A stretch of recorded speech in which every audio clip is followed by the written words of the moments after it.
Thumbnail देख के आपको पता तो चल ही गया होगा कि हम किस फिल्म की बात करने वाले हैं। हम 1980 में रिलीज़ हुई रिचर्ड अटेनबरो की गांधी की बात करने वाले हैं, जिसके अंदर मुख्य भूमिका हमारे कृष्ण पंडित भांजी ने निभाई थी। कृष्ण पंडित भांजी, हाँ, बेन किंग्सले का जन्म का नाम कृष्ण पंडित भांजी है। उनके पिताजी जामनगर गुजरात से थे और माता अंग्रेज थी।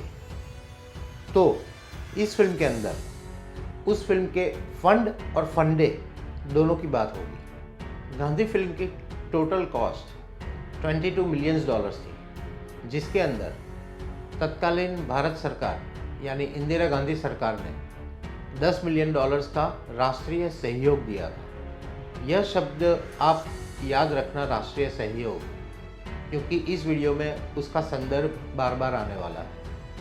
इस फिल्म ने पूरे विश्व में $128 मिलियन की कमाई की थी, जो उसकी कुल लागत का अंदाजन 6 गुना है। फिल्म की कुल लागत $22 मिलियन थी और उसमें भारत सरकार का हिस्सा $10 मिलियन था।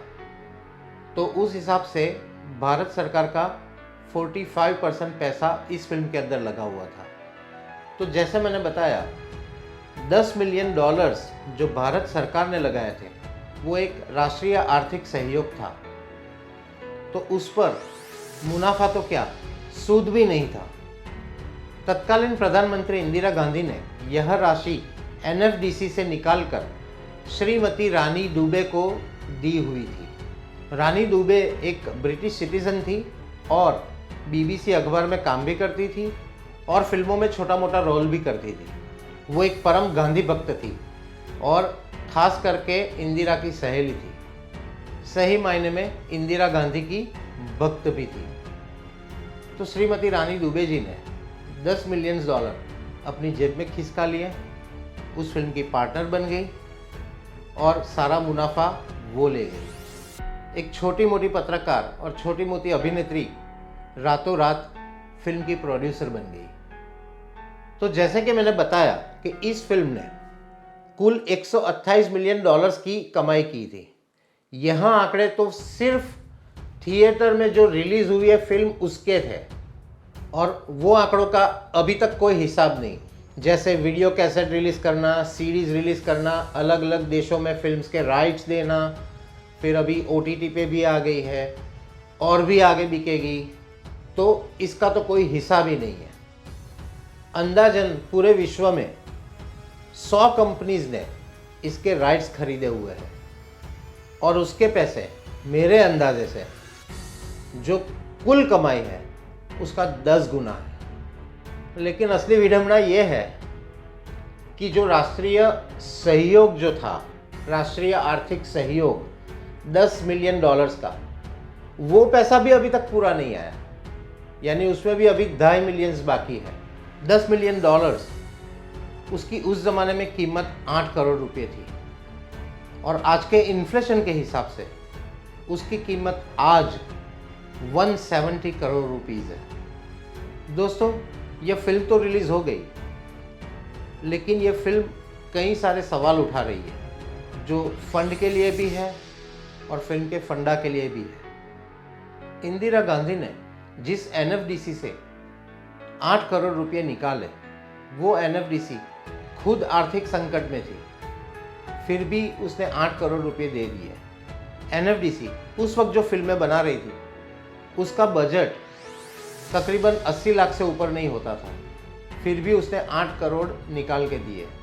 अगर इंदिरा गांधी का हेतु गांधी की विचारधारा फैलाना ही था तो वो खुद एनएफडीसी को बोल सकती थी कि भाई गांधी के ऊपर कोई फिल्म बनाए, लेकिन इतना सारा पैसा विदेश में दे के वो क्या साबित करना चाहती थी। जब देश गरीबी से जूझ रहा था तब उन्होंने ही नारा दिया था गरीबी हटाओ, तो क्या उनको 8 करोड़ रुपए की कीमत पता नहीं थी? उस वक्त की भारत की सबसे बड़ी बिग बजट फिल्म जो थी वो शोले थी, वो भी 3 करोड़ में बनी हुई। उस समय विदेश की फिल्म अगर भारत में रिलीज होती थी तो उसके ऊपर भारी इंपोर्ट टैक्स भी लगता था, लेकिन गांधी फिल्म को इंपोर्ट टैक्स के दायरे से हटाया गया था। इस फिल्म ने भारत के अंदर ही 100 करोड़ कमाए थे, उस वक्त 100 करोड़ कमाए थे, 100 करोड़ रुपये कमाए थे। सारे पैसे विदेश चले गए और यह फिल्म टैक्स फ्री थी।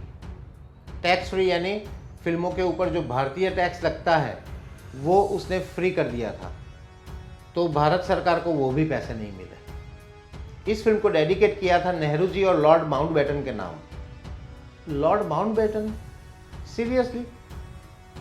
ये बात हुई कि वेद व्यास ने पूरी महाभारत लिखी और वो डेडिकेट की गई भगवान श्री कृष्ण और दुशासन के नाम।